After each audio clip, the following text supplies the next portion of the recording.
GAMU, j'aide beaucoup de gens. Donc tout ça, je le fais, c'est de la politique. Le reste, je pense que la question est un peu biaisée. Tu aurais dû me demander quelles sont après... Les ambitions, on reviendra sur les ambitions, mais aujourd'hui, vous quittez quand même la CEDEAO. Je pense que j'ai réussi l'essentiel de ce que je devais réussir. Au niveau de la CEDEAO. À ma connaissance, en dehors de Christian Valentin et Iba Der Thiam, je suis le parlementaire qui a eu plus de mandats au Sénégal. 4 législatures, 2007, 2012, 2098 et mon dernier mandat. Je ne vais pas briguer un second mandat de député. C'est trop pour moi. Donc, je fais mon dernier mandat. Ça, je l'ai déclaré, je maintiens ma position. On ne me verra plus sur des listes de députés. C'est mon dernier mandat. L'autre problème, je n'ai jamais eu d'ambition de diriger le Sénégal. Je n'ai pas les compétences, je n'ai pas la santé. Pourtant, certains disaient que Moustapha Cissé Lo avait peut-être pour ambition, après le Parlement de la CEDEAO, pourquoi pas, de briguer un mandat présidentiel après Macky Sall. Je n'ai pas le temps, et je l'ai dit au président Macky Sall, et il me croit. Je n'ai pas d'ambition d'être candidat. Parce que je pense objectivement que je ne serai pas le président de ce pays. Je ne le souhaite pas. Je ne prie pas pour l'être. Et je pense aujourd'hui, je suis libre d'être un citoyen qui contribue à sa façon du développement économique, social de ce pays. Et j'en ai fait beaucoup. Aujourd'hui, je me suis forgé un patrimoine qui me permet de vivre tranquillement. Pourquoi dire je vais créer un parti avec tout ce que ça comporte? Parce que la politique au Sénégal, c'est pas fait dans les règles de l'art. Chacun dit qu'il peut créer un parti. Il y a des gens qui n'ont que leur femme à côté. Il y a 300 partis politiques. Je ne souhaite pas être parmi ceux-là. L'autre problème, c'est que je peux contribuer au développement du pays sans faire la politique. Parce que j'ai eu beaucoup de moyens avant d'entrer dans la politique. J'ai été renvoyé de l'Assemblée et j'ai continué mon combat politique avec mes moyens propres. Aujourd'hui, je remercie le bon Dieu. Nous avons le pouvoir parce que j'ai soutenu un président qui a le pouvoir. Nous exerçons à côté de lui ce pouvoir. Je veux l'accompagner.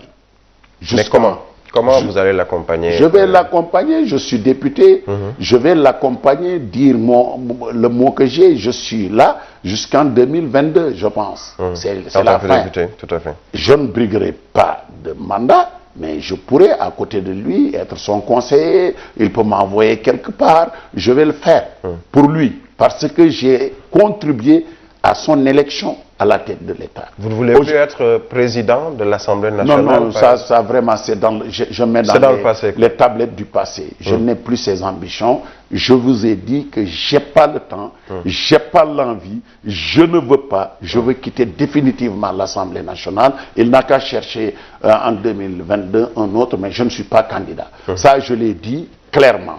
Donc, ce qui me reste, c'est le pouvoir déconcentré. Je suis opérateur économique, je suis de Dakar, je votais à Touba. J'ai toujours conduit des listes. En 2009, je rappelle, lors de la création de l'APR, j'ai pris l'engagement et j'ai pris ma responsabilité de créer Dekalngor dans la région de Diourbel au conseil régional. J'ai conduit la liste et j'ai 8 conseils.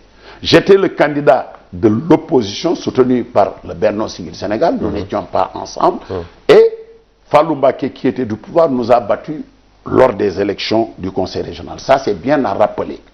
Mais je portais la candidature de l'ensemble de l'opposition.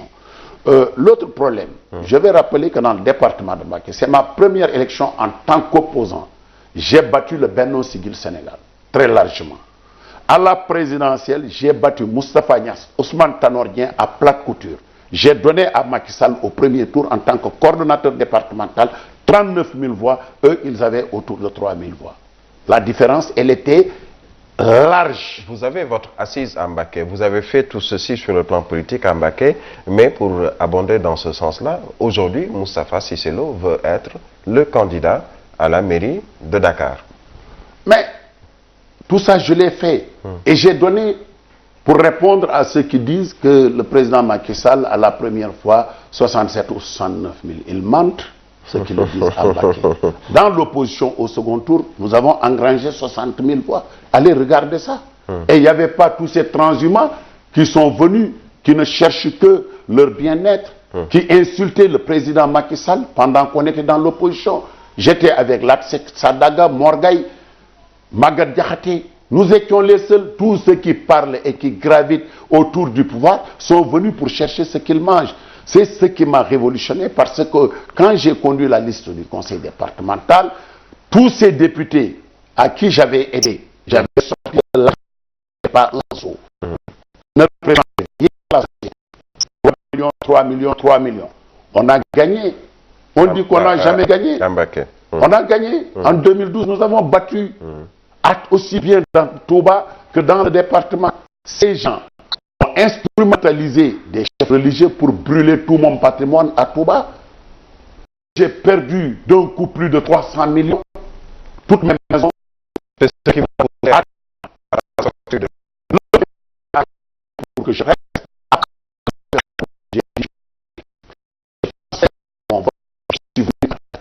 Et c'est le président qui m'a recommandé de venir à Dakar. Je l'ai fait. Je veux qu'on calcule, pendant que je n'étais pas à Dakar, et pendant que je suis venu, combien de voix se sont ajoutées à ce que vous aviez à Mbacké. Nos amis, non, ici, à Dakar. À Dakar. On peut considérer que depuis Abdou Diouf et la première année, la réélection de élections 49 ou 50%. Donc, j'ai mis beaucoup d'argent. Vous y sentez votre touche personnelle? Mais j'ai fait beaucoup de choses. Ce qui est paradoxal, les collègues qui sont là, j'en ai aidé beaucoup aux législatives. Aux législatives, j'ai mis 37 millions pour aider et j'étais de la liste. Mais personne n'est venu me remercier.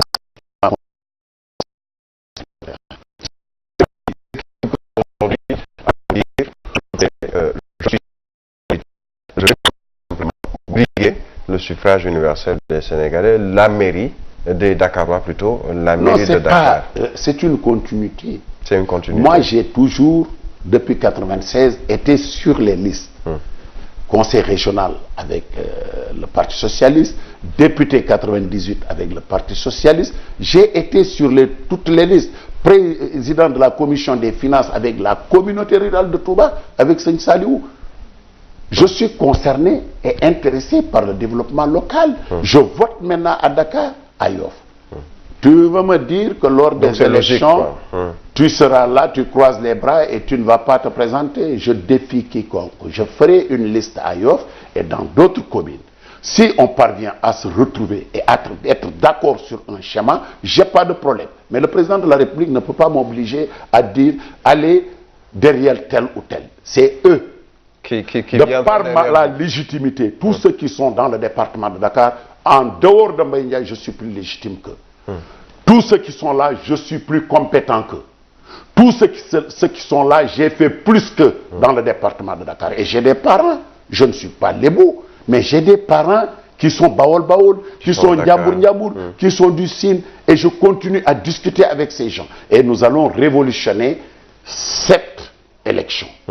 Et je vais attirer votre attention. Depuis que la mairie de Dakar est la mairie de Dakar, dites-moi qui sont les lébous qui ont dirigé la mairie de Dakar. Si c'est un, c'est un. Depuis.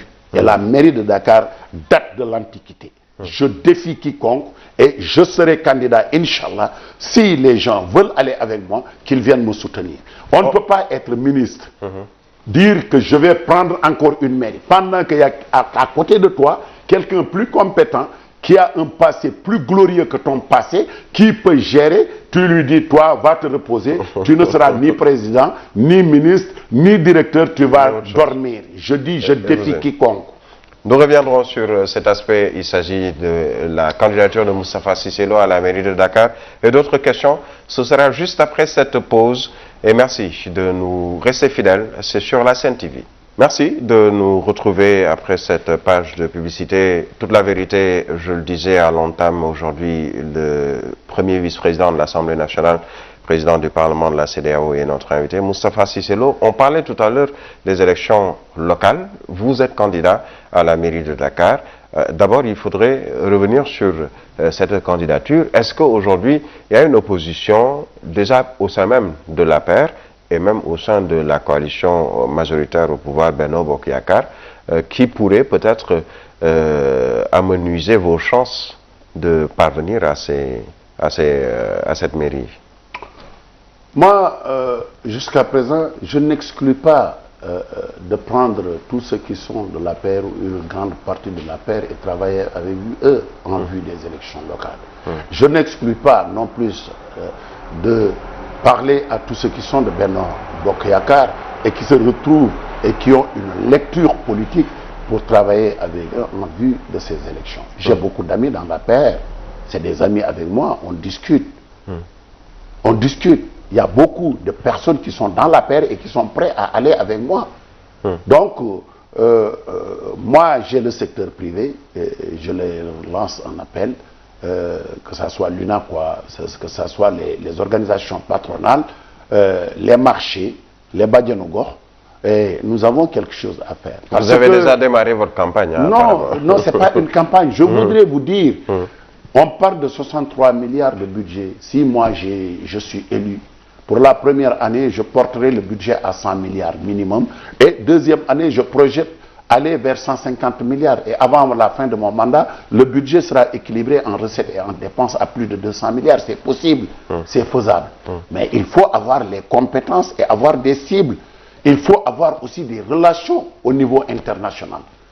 C'est ça.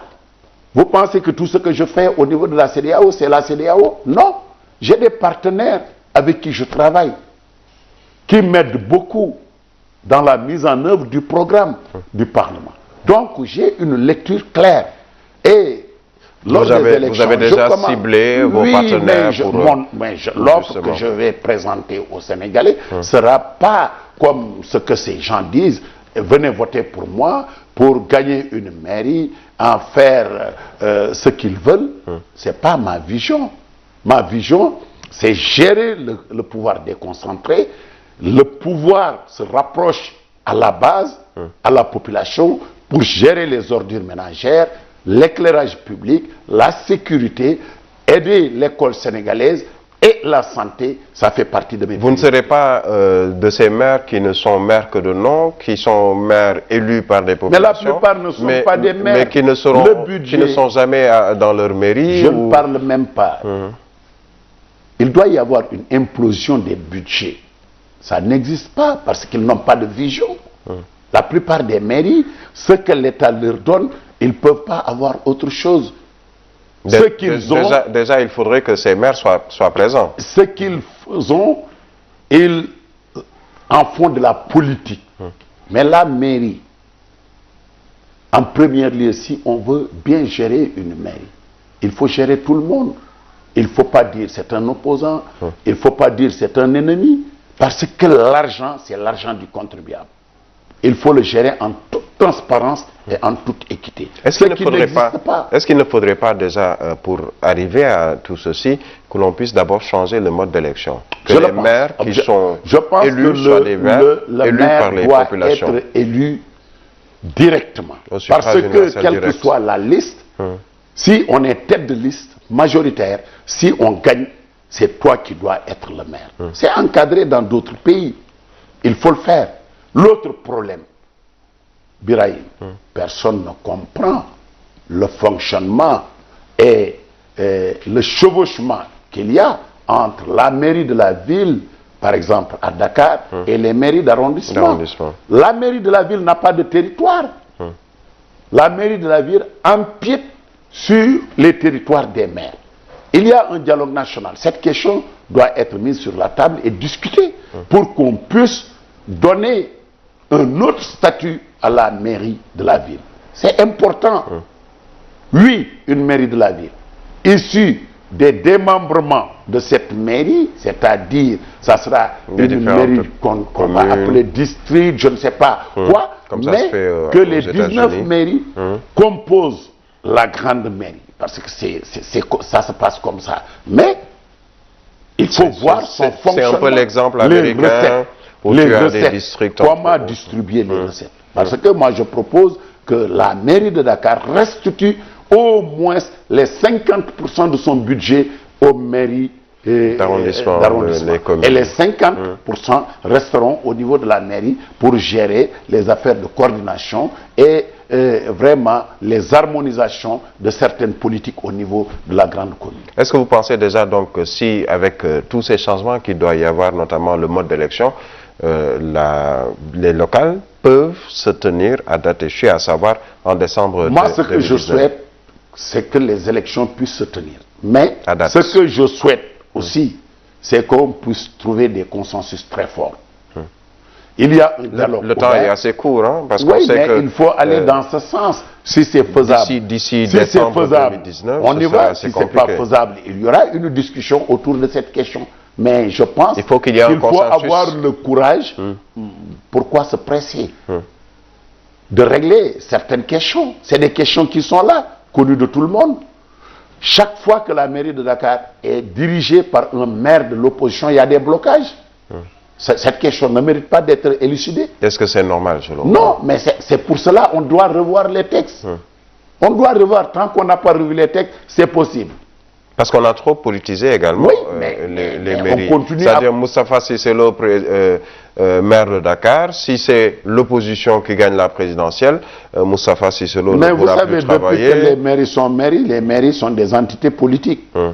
C'est des partis politiques qui ont, dans des localités, des majorités qui désignent leurs candidats et demandent à tous ceux qui sont de la mouvance présidentielle de soutenir cela. Ce ne sont donc plus les populations qui, qui votent pour les maires. Non. Et cela doit changer. Oui, il faut présenter si c'est Birahim ou Moustapha Cissé Lo, c'est lui. Et les gens vont voter pour celui-là. C'est ça qui est bon. Alors, peut-être nous allons toujours poursuivre sur cette question des élections locales. 10 millions de francs CFA, c'est ce qui a été annoncé pour la caution. Certains ont jugé que c'est un frein un peu à la démocratie. D'autres pensent que c'est une bonne chose. La démocratie, on doit l'encadrer. On ne peut pas laisser chacun sortir et dire je dépose une liste sans rien donner. Les élections sont coûteuses. Ça fait des milliards et des milliards. Celui qui veut aller à la conquête doit donner une caution pour sa crédibilité. Les 10 millions, on te retourne. Moi, je pense même qu'on aurait dû faire ça à 20 millions. Si tu as un conseil, je pense que tu vas prendre ton argent au présidentiel. Il y a des Idrissa Seck, Sonko ont récupéré leur argent.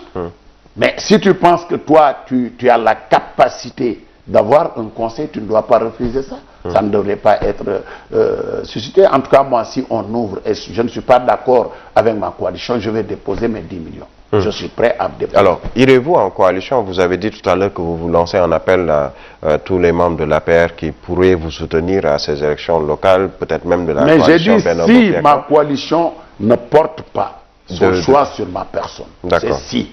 On n'en est pas encore là, on attend les questions. Mais pourriez-vous être nonobstant ce que j'ai dit, aujourd'hui je vais réunir mes amis, discuter avec eux pour qu'on puisse être en position d'alerte et de veille. On attend ce qu'on va nous proposer. Après, s'il n'y a pas de dénouement, nous allons déposer notre coalition et aller aux élections. Pourriez-vous aller aux élections avec des membres de l'opposition aujourd'hui, pour ces élections locales? Nous estimons que les élections locales, c'est des élections citoyennes.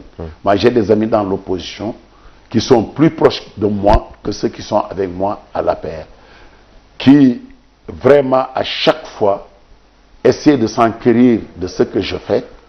On discute et ils sont de l'opposition. Donc il y a des gens de l'opposition qui sont prêts à aller avec moi, qui sont engagés.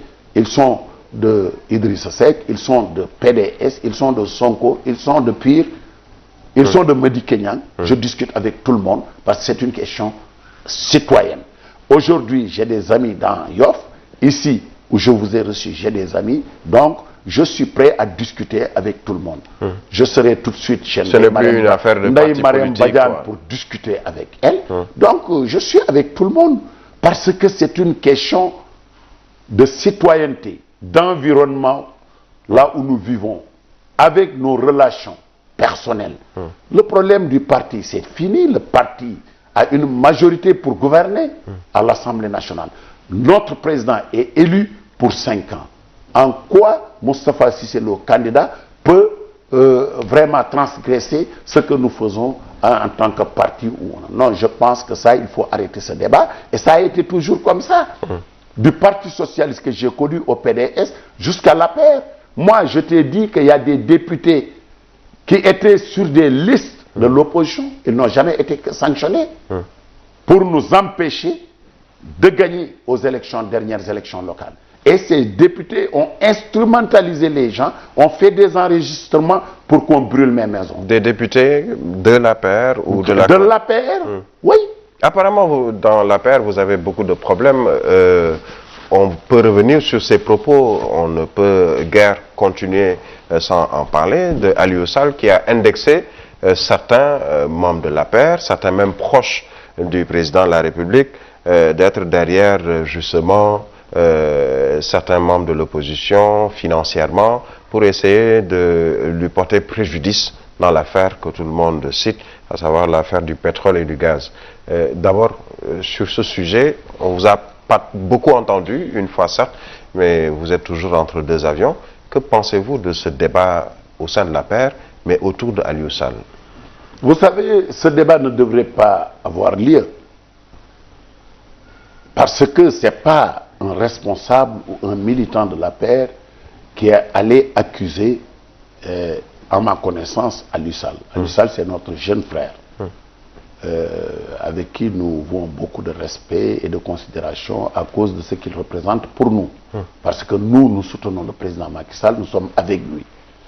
Nous ne pouvons pas nous permettre, en tout cas moi en ce qui me concerne, d'aller dans le sens de nuire à Aliou Sall, quel que soit vraiment ce qui aurait dû se passer. Et je pense, et ça je peux le dire au nom de tous mes collègues qui sont des responsables, que je connais de haut niveau de notre parti, ne pourront pas se permettre en tout cas de travailler dans le sens d'affaiblir Aliou Sall. S'ils ne le soutiendront pas, ils ne vont pas l'affaiblir. Et pourtant, c'est lui-même qui dit qu'il y a certains, notamment... Oui, peut-être, je pense qu'il attendait un soutien plus fort dans le parti, mais je ne pense pas que vraiment, en tout cas, les responsables... Il y a des gens qui peuvent être de l'APR et qui sont contre lui, mais ça, ces gens ne seront pas des responsables de haut niveau, comme Moustapha Cissé Lo par exemple. Non, je pense que nous ne pourrons pas faire cela. L'autre problème, je voudrais quand même attirer l'attention des Sénégalais. Qu'ils fassent un peu attention. Dieu nous a gratifiés de sa générosité pour nous donner du pétrole, du gaz et d'autres ressources minières. Donc, aujourd'hui, ce n'est pas l'heure de la division. C'est l'heure de l'unité, la concentration. Et chacun a le droit, s'il voit quelque chose qu'il ne comprend pas, de demander. Mais je dis encore, et j'ai toujours dit la même chose, que le Sénégal est un pays de droit et restera un pays de droit. Le Sénégal a été toujours un modèle de démocratie, un modèle de transparence et de justice. Donc vous êtes... Ce qu'on reproche aujourd'hui à Macky Sall, Abdoulaye Wade l'a fait dans son temps, Diouf l'a fait dans son temps. Je vais vous citer deux cas clairs. À Dakar, les premiers bénéficiaires de ces maisons de SICAP et autres, et des maisons de l'État, ont eu des maisons avec un franc symbolique. Une maison ne coûte pas un franc symbolique. D'autres ont bénéficié des terres. C'était sous quel régime? Tous les régimes, je ne veux pas attaquer, je dis seulement la vérité. D'autres ont profité des terres de Dakar pour s'enrichir à coups de milliards. Et pourtant, c'est grâce à la générosité des présidents qui se sont succédés à la tête de l'État. Mais aujourd'hui, ça, ce sont des terres, mais le pétrole, le gaz... Mais les terres, ça nous appartient, nous tous. Le pétrole tu peux donner des hectares à Dakar à quelqu'un pendant que toi, tu n'as pas de maison. On vend, on met dans la poche. Tu ne dis rien. C'est le bien commun qui a été spolié. Attends. Donc, mais c'est le droit du président. Le président le faire. C'est son droit, c'est la loi. Tant qu'on n'a pas changé la loi, on ne peut pas dire que le président ne peut pas le faire. Parce que c'est prévu par les dispositions de la loi. Et je dirais une chose à mon frère et ami Moustapha Diakhaté, qui est mon jeune frère, que ce qu'il a dit tout dernièrement, vraiment est regrettable. Peut-être c'est un lapsus et il doit s'excuser. Il ne peut pas dire que le président ne devait pas signer. Non, parce que lui, il n'est pas expert en pétrole. Il ne peut pas nous dire un contrat qui a été signé par un État pétrolier, les clauses, donc il ne peut pas dire. Et je sais pertinemment qu'il ne connaît pas le contenu, les tenants et les aboutissants. En le disant, je le dis à d'autres qui sont de l'opposition, les Ousmane Sonko, Abdou Mbaye, je le dirai aussi à Diallo, Mamadou Lamine Diallo. Au lieu de s'attaquer à ce qu'ils disent avec la complicité de certains lobbies, avec la complicité de BBC qui a violé.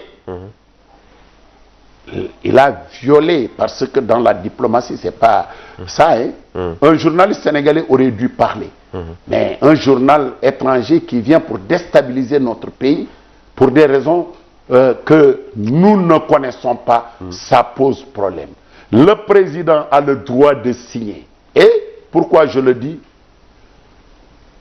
Sous l'ère Wade, combien de milliards on a payé parce qu'on a renégocié des contrats qui avaient été signés par le régime de Wade. Le régime de Diouf.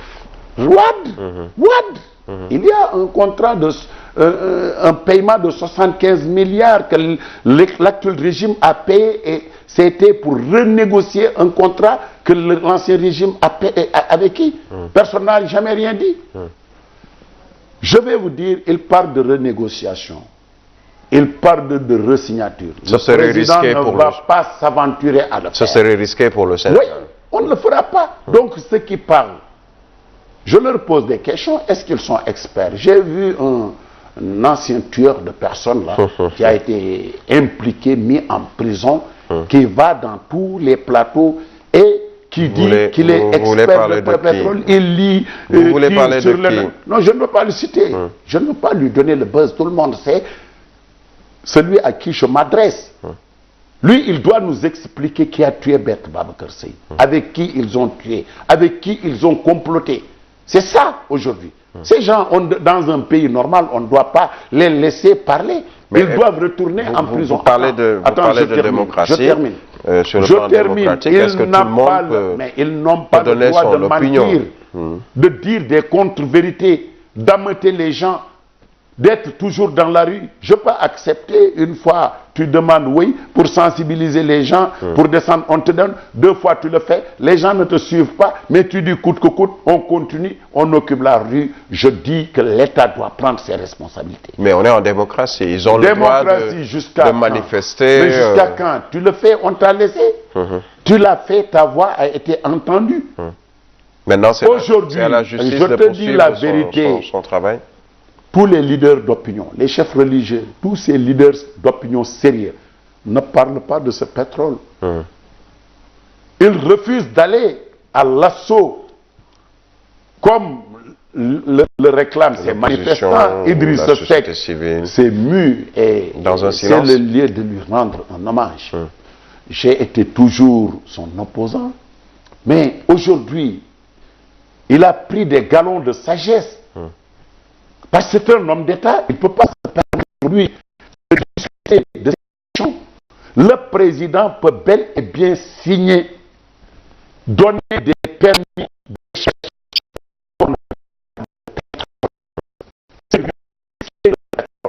c'est 1 milliard.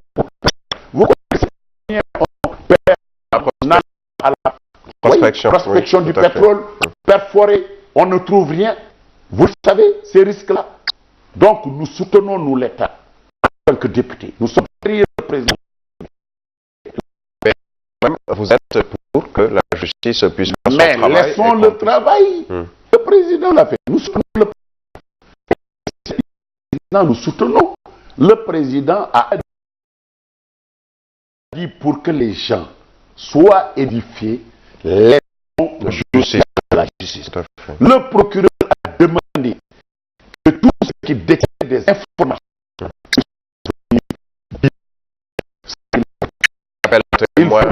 on a vu même Aliou Sall qui s'est rendu. Qu'est-ce qu'il a fait? Venez dire que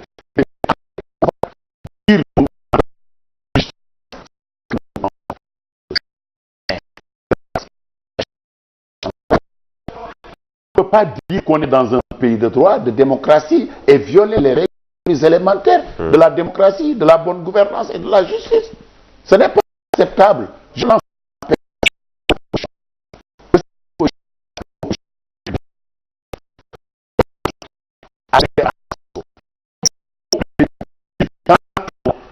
les terres là, ici, il en a profité pour avoir une maison. Aujourd'hui, il dit qu'il a utilisé 180 et quelques millions pour sa campagne. Je le défie. Moi seul, j'ai mis plus de 300 millions pour la campagne du président Macky Sall. Ils n'ont qu'à me demander où j'ai trouvé cet argent. Et je ne suis pas sorti de Dakar et Touba. Lui, il a fait la diaspora, il a fait le Sénégal, il a loué des véhicules, il a transporté des gens pour des meetings, il est parti un peu partout et il ment aux Sénégalais pour leur dire que j'ai mis 100 et quelques millions.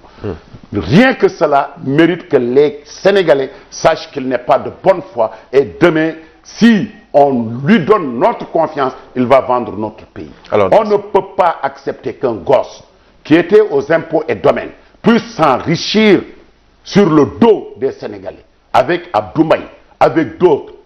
Ils auraient dû nous dire les questions liées au problème Habré. C'est un dossier, les Sénégalais veulent savoir combien de milliards Habré a amené ici. Comment ils ont géré cet argent des Tchadiens. Parce que c'est eux qui l'ont géré. Oui, donc il y a ce problème. Aujourd'hui, on ne peut pas nous dire vraiment, on a signé de contrat, il faut qu'on nous rembourse car ils n'auront rien. On ne leur rembourse rien. C'est des gens fantaisistes. Mais il n'y a pas que l'opposition dans ces manifestations. Mais je dis, c'est l'opposition qui instrumentalise les gens. Ici au Sénégal, il n'y a pas de société civile. La société civile sénégalaise, elle est politique. J'étais avec eux en combattant Abdoulaye Wade, j'étais avec Alioune Tine, j'étais avec l'autre député qui n'est plus député, qui est de Yoff, avec nous.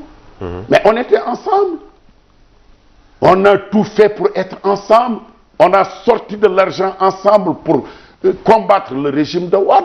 Tu veux me dire que ces gens-là sont de la société civile doit être arbitre, neutre, connaître ce qui s'est passé.